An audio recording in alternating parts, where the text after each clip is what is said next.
So what's up, kamusta? Ayos pa tayo dyan. So nandito ulit tayo sa may RHC Builders Warehouse Angat, Bulacan. Dito sa may Racal booth or sa area ng Racal motorcycle. So ngayong araw na to, i-vlog natin or iikutan natin itong motorcycle na to. Ano nga ba to? Ito yung Racal Vortex 150. Naka-liquid cooled na nga pala ang isang to.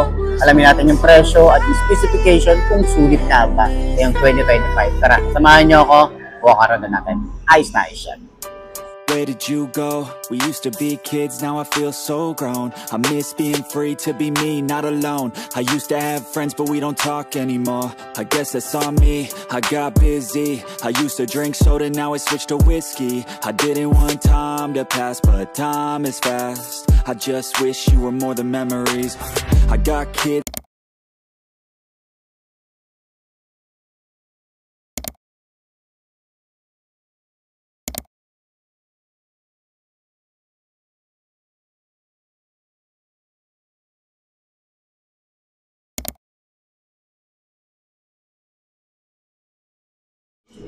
So yun ang mga best, no, sa lahat ng mga nagtatanong magkano nga ba ang ganitong motorcycle, ipapakita ko na lang din dyan sa screen nyo para at least meron tayong reference. Nakalimutan ko kasing hingiin doon kay madam, okay? So yan, nandyan sa screen nyo kung magkano nga ba ang kanyang cash. So cash only lang po tayo sa ngayon, pero abang-abang tayo dun sa mga gustong kumuha ng finance, yung mga installment and down payment, abangan nyo yan. And magiging available po yan soon. Okay, so abang-abang lang tayo. So sa tingin nyo, sulit nga ba ang presyo ng 2025? Comment nyo naman yan. At dun sa mga nakagamit na nga pala ng ganitong motorcycle, baka pwede nyo i-share dyan sa comment section. Ano nga ba yung mga naging experience nyo sa motorcycle na to? Ayos na ayos yan, di ba? But I'm a kid now, I haven't grown in my mind, just my skin now. I don't get taxes, I hate chores, I hate mail, bills, and miss the outdoors. I feel like the air used to smell different. The grass was greener and the summers were for swimming. I used to play baseball every inning. Now I work for a living.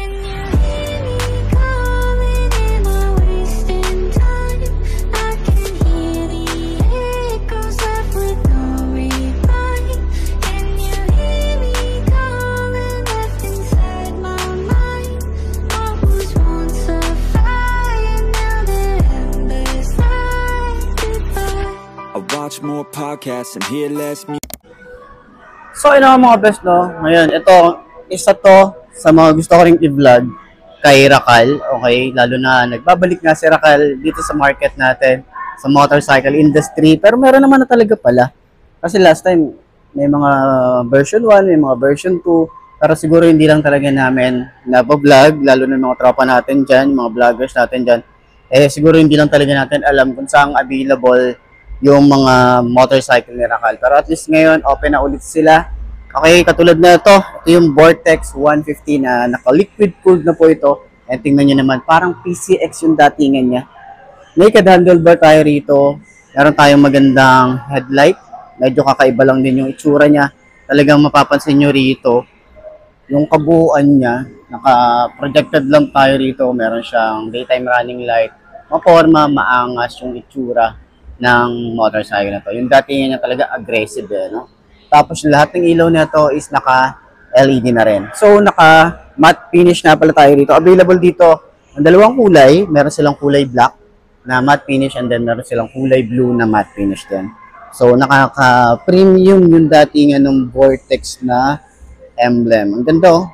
Kahit yung letter X, ang ganda. Ang angas, yun yung umangat sa kanya kasi nga syempre kulay red to, then puros black, and then silver yung kanyang emblem. So, sa kanyang foot pegs, meron tayo rito yung angkasan para sa OBR natin, malapad and matibay, no? So, yung ating panggilid, meron tayo rito na maporma bulky and nakalagay dito, Motofino. So, sila po yung gumawa nitong motorcycle na to, itong Motofino. And si Racal lang din po yung parang naging distributor dito sa Philippines. Ayan. So, naka-single disc brake sa harap at sa likod. Naka-single disc brake din. CST tires na nga pala ang tires nila. Ayan. Sa upuan, meron tayo rito malapad. Hindi siya ganun kalambot yung foam na ginamit dito. Pero maganda to sa long ride. Lalo na kapag malayuan talaga. Yung sobrang layo talaga. Masakit na sa puwet kasi yung sobrang lambot. Pero ito, meron tayo dito parang camelback na yung datingan niya. Maluwag yung compartment. Parang feeling ko kasya dito, half-face helmet. Okay? So, nakakilas na nga rin pala to. And meron na rin tong disuse. Ayan, may secret key na siya. Meron pa siyang keyless. So, kagandahan dyan kapag nalobat yung ating remote, mapapatakbo mo pa rin naman to kasi nga meron tayong secret key. Ayan. So, meron na rin tayo ditong side pocket, malalim din. Meron din tayong USB charging port dito. And maporma din yung ating dashboard, naka-digital na rin tayo rito. So, parang PCX yung datingan nito. At kagandahan din dito, meron siyang idling stop. So, upuan naman natin para sa mga 5 to na kagaya ko. Tingnan natin. Kung abot ba ng 5 to na kagaya ko. Ang nagustuhan ko pa rito, maganda yung ginamit na side stand dito, makapal. Sobrang kapal niya. Tapos mukha siyang mababa. Tubeless na pala yung tires niya kung hindi kayo, sa mga nagtatanong lang naman. So, upuan natin. 5 to ang ating height. Oh, ayos din ah. Sobrang tingkayad pero manageable siya. Tapos, yung upuan natin, nasa gitna siya, yung talagang matigas at malambot. Yun, nandun siya, nasa gitna siya. Pero, ayun yung itsura natin. Magaan yung motor kapag naitatayo na siya. Turning radius niya, sobrang lawak din. Talagang pumapalo na siya dito. Pero syempre, usad tayo rito. Eh, itsura niya, papalo talaga siya. Tapos maluwag din. Yung ating legroom, tingnan nyo naman yung legroom natin dito. Sobrang lawak din. May extension din tayo ng paa. Kung medyo naiinip na tayo sa long ride, pwede tayo ma-extend. Forma din dito. And pwede nga rin pala natin i-apak dito, no? Ayan. Pwede rin tayo umapak dyan. Ganyan, di ba? Forma din, no? Yung iba kasi naka-racing position. No? Ganyan siya, oh. Yan. Okay, ganyan ang tsura. Okay. So, sa turning radius, sobrang lawak sa shock. Yung shock, medyo matigasan ako. Okay. Medyo matigas. Hindi siya ganun sobrang smooth. Medyo matigas yung shock niya rito sa harap. Sa likod, okay naman. Dahil maganda rin at malapad din yung ating tires. Pwede rin siyang i-banking, pero depende sa inyo. Okay, magaan din naman yung motor. Ayan. Then meron tayong windshield dito, hindi siya ganun hindi siya ganun kataas, pero sana dito gumawa sila dito adjustable. Okay? Pero sa mga aftermarket, baka pwede yung makabili or may fit naman diyan. Ayan. So ganyan yung itsura natin. Sa pagiging OVR, OBR, tingnan natin kung ano itsura natin kapag OBR. Kung komportable ba ang pagiging OBR. Komportable naman. Okay din. Tsaka yung foam, malambot. Mas malambot pa nga dito sa likod kaysa dito sa harap. Ayan. So, yan yung itsura. Ayos din no? Kung may gamit ka, na medyo sobrang daming gamit nyo, pwede nyo ilagay dito sa front, sabit mo lang dito, lagay mo lang dyan, okay? Sa fuel nga pala, tingnan nga natin, fuel, ay hindi, ito yung fuel, ayan, okay? So, smooth lang din naman. So, yun, sa mga gustong kumuha ng ganitong motorcycle, pwede nyo puntahan dito, si RHC Builders Warehouse, Angat branch. Okay, so available po rito ang Racal motorcycle. Okay, so yun lang naman, no? Pwede nyo kontakin, ilalagay ko siguro yung contact number or kung meron tayong makakausap para at least may rekta kayo or pwede nyo akong kontakin kung gusto nyo kumuha ng ganitong motorcycle para at least matulungan ko kayo. Okay, so sa cash basis nga lang pala tayo rito, pero soon magiging available din po yung ating finance. Okay, so center stand natin kung okay ba center stand? Napaka-smooth lang yung center stand. Ayos.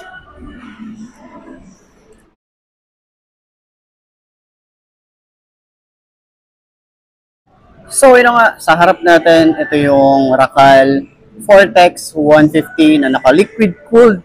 So, ikutan natin para at least dun sa mga gustong bumili ng ganitong motorcycle. Meron kayong idea, ano nga bang meron dito? Buka na natin. Ayos yan.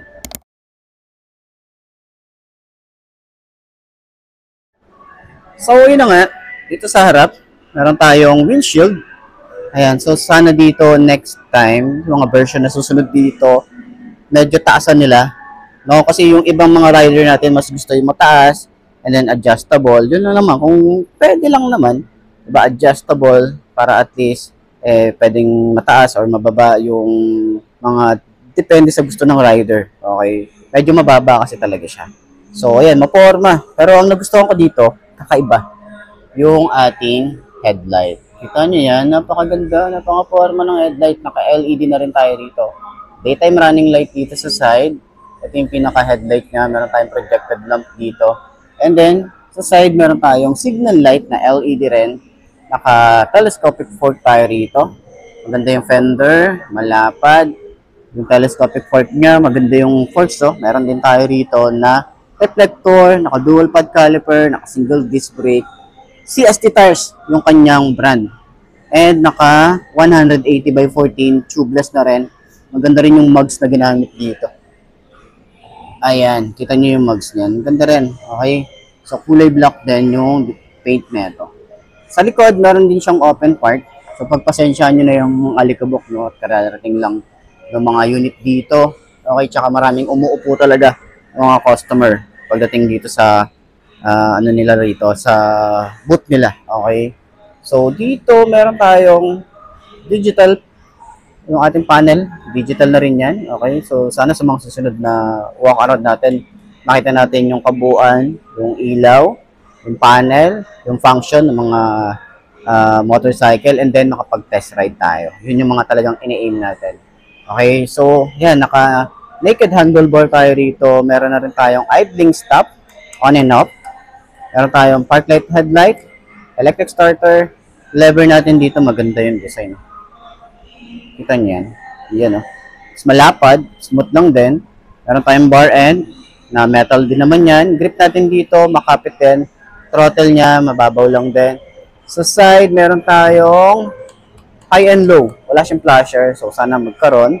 Electric starter, signal light, and then hazard switch. Ayan. Lever natin, same lang din. Smooth lang din. Tapos yung grip natin makapit. And then, meron din tayong remote. And then, secret key. Ito naman yung secret key niya. So, disuse and keyless ang isang to. Ayan, seat and fuel. So, open natin yung fuel. Ayan, responsive naman siya. Tapos dito sa side na to, or dito sa ibabaw, meron siyang parang carbon fiber finish. Yung seat naman natin, madali lang din siyang i-open. Ito naman ang itsura natin dito.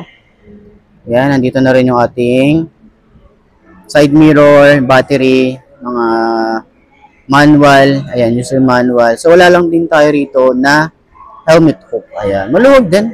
No, hindi ko lang din sure kung kasya dito yung half-face helmet. Ayan. So, dito naman yung design is para siyang may carbon fiber finish dito. Matte finish. Ayan. So, konting punas lang neto. Ang ganda neto. Ayan. So, sa kanyang side pocket, meron tayo rito USB charging port. Ayan. Ordinary USB. Okay, nakita nyo ba?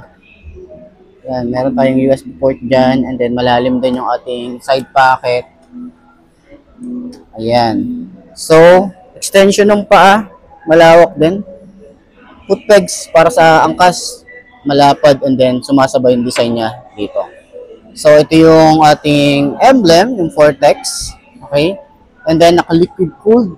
Ganda rin ng cover nito. Para siyang yung katulad nung kaya, no? Diba, sa ibang brand. Ganda ng texture. Swing arm na rin tayo rito. Naka-dual shock. And then, fender. Ganda rin yung ating rear fender.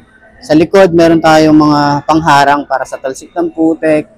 Naka-single disc brake din tayo dito sa likod. Naka-dual pad caliper dito sa likod. Ayan. Tambucho natin, stylish din. Meron tayong cover. Parang carbon fiber finish din. And sa side, and dito sa taillight natin, kakaiba din. Maporma din, LED. Tapos ito yung daytime running light. Signal light natin dito, LED rin. Reflector, and then gate light. Meron din tayo.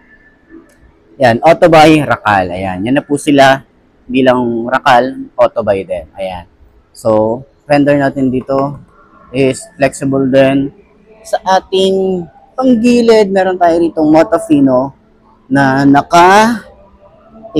Ayan. So, wala tayong kickstart dito. So, monitor natin palagi yung ating battery kasi hindi natin ito mapapaandar kapag medyo napabayaan natin sa battery. Okay, so meron na rin tayong side stand kill switch tapos maganda rin yung side stand na ginamit dito. Kaya ang itsura niya. Okay, so yun yung kabuuan ng ating motorcycle. So sa lahat ng mga gustong kumuha ng ganitong motorcycle, pwede nyo akong i-PM sa aking Facebook page para ma-assist ko kayo sa mga gustong bumili ng ganitong motor. Ayos yan. So ayun na mga best, no? Ito na ba ang motor na babadyo sa'yo? Kung ito na nga ay markahan mo na yan, mag-subscribe ka na sa aking YouTube channel. I-click mo na rin yung notification bell para updated ka sa lahat ng videos na upload natin. Dito araw-araw sa laging tatandaan, wala sa brand ng motor ang itatagal yan. Kung di na sa pag-aalaga mo yan, tatagal yan. Ayos na ayos yan. So kita ka na lang ulit tayo bukas. I'm Mark D. Ciao. Maraming salamat sa inyo. Babush. Haha. I really wanna try, cause I might have a chance before I die to see the world with a soulmate by my side. Yeah, that would be the life, not a fucking 9 to 5. I wanna feel alive for a minute at a time. Let the kid out that's been stuck, captive on the inside, who had dreams, big things were gonna come from his life. Can you